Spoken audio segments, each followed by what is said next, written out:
विविध शहरातल्या टॉप 9 घडामोडींचा आढावा घेऊयात।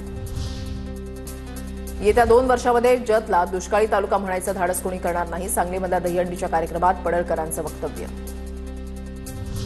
सांगलीमधल्या जतमध्ये व्यापाऱ्यांनी मोर्चा काढला, वर्गणीच्या नावाखाली होणाऱ्या त्रासाला कंटाळून मोर्चा, दमदाटी करून गणेशोत्सवासाठी वसुली करण्यात येत असल्याचा आरोप। छळ थांबवा अन्यथा तीव्र आंदोलन करणार, व्यापाऱ्यांचा इशारा। जळगावमध्ये गणपती बाप्पाची भव्य आगमन मिरवणूक, आगमन सोहळ्याला गणेश भक्तांची अलोट गर्दी। मंगलादेवी चौक गणेश मित्र मंडळाकडून तब्बल 35 वर्षांपासून गणेशोत्सव साजरा।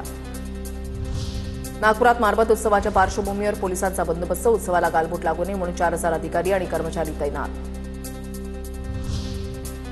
शनी अमावस्येच्या निमित्तानं आज शनी चौथऱ्यावर दर्शन आणि तेलाभिषेक बंद राहणार, भाविकांची गर्दी लक्षात घेता 24 तास चौथऱ्यावरील दर्शन बंद राहणार।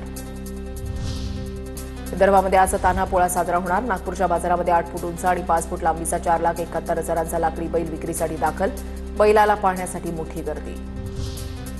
सांगलीमधल्या जतमध्ये रंगला दहीहंडी सोहळ्याचा थरार, विजेत्या संघाला 5,55,000चं पारितोषिक। गोपीचंद पडळकर, जयकुमार गोरे आणि सदाभाऊ खोत उपस्थित। गणेशोत्सवाच्या तोंडावर रत्नागिरीमध्ये एसटीच्या बसचा दुरवस्थेचा व्हिडिओ समोर, एसटी बसमधील सीट उखडलेली असल्यानं प्रवाशांना नाहक मनस्ताप।